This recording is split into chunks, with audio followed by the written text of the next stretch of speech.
Hello, everybody. Welcome to the show. Today, I asked Chat DBT, why is it important to take recovery days whenever a person has a tough day?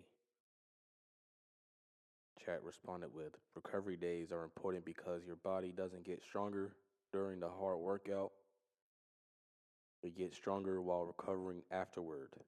A tough training day creates stress on your muscle, joints, nervous system, and energy stores. Recovery gives your body time to repair and adapt. Tough days doesn't mean just sports. It could be at work, be classroom. It can be, on your at home. You got to have a recovery day. And here are the main reasons recovery days matter. Muscle repair and growth. Workouts create tiny tears in our muscles. They say muscle fibers. Recovery allows those muscles to heal and become stronger.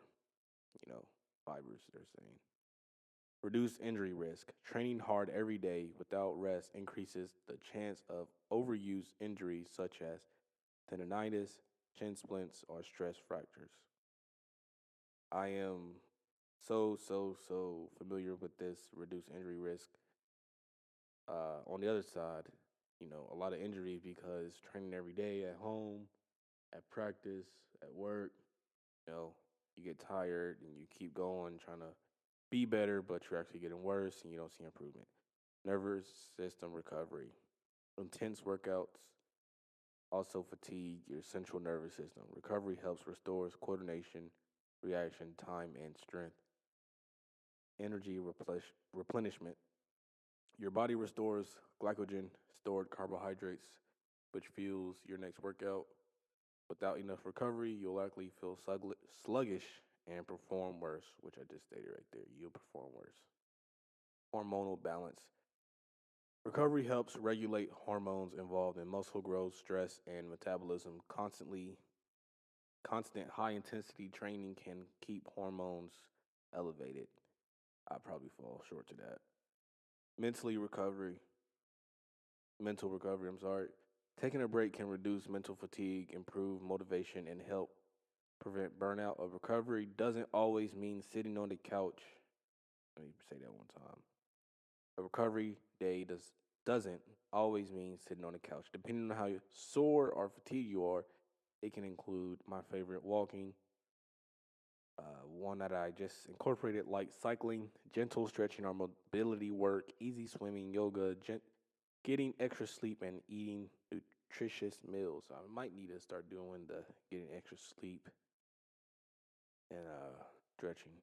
Since you mentioned you're working out on fitness and doing track workouts, this is my personal log. When I'm doing research and everything, recovery days can actually make you speed and endurance improve faster, which is very true.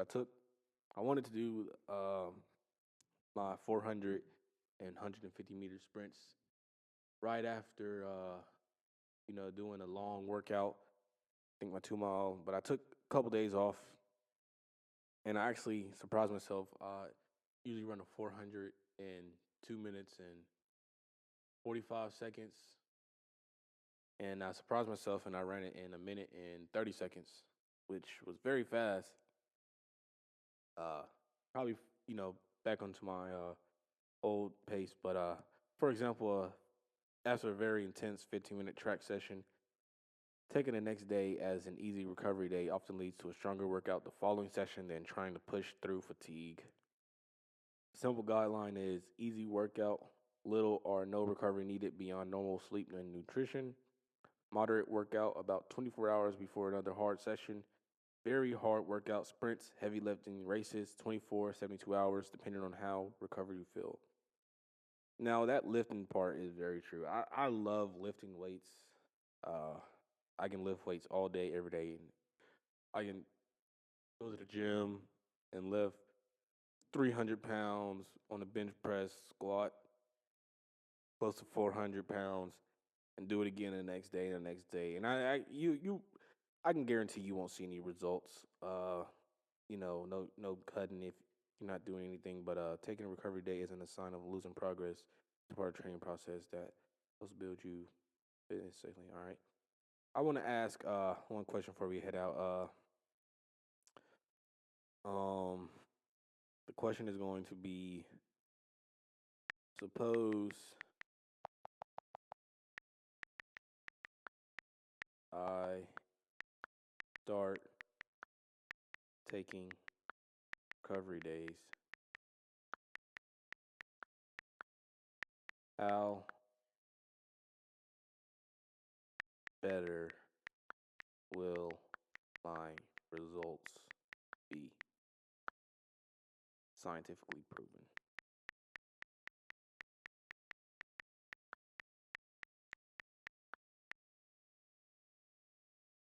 Scientifically, taking appropriate recovery days doesn't just make you feel better, it can produce measurably better results than training hard every day.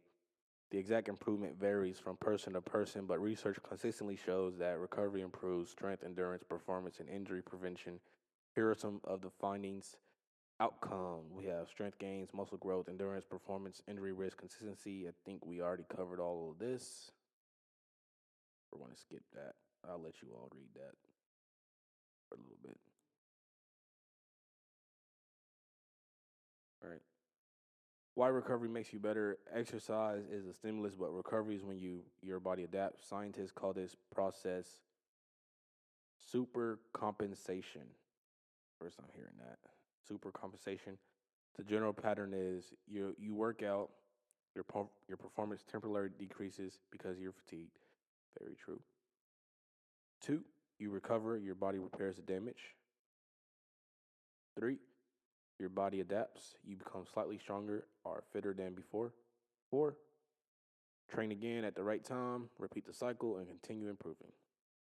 If you train hard again before enough recovery, you can interrupt that process and accumulate fatigue instead of gaining fitness.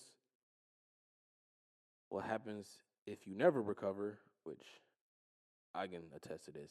Over time, you may notice slower race times or weaker lifts, very true. Persistent soreness, very true. Poor sleep, true. Decreased motivation, yep. Higher resting heart rate, yep. More frequent injuries, correct. Plateaus despite working harder, very true. For someone like you, since you've been doing track workouts and strength training, a schedule like this is often effective.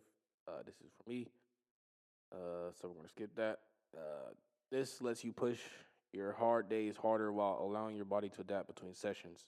Right. The biggest scientific takeaway is that recovery doesn't replace training; it enables it. Most coaches and exercise scientists would rather have an athlete compete 4 to 5 high quality workouts each week with proper recovery than 7 mediocre workouts while fatigued. Yep. So 4 to 5.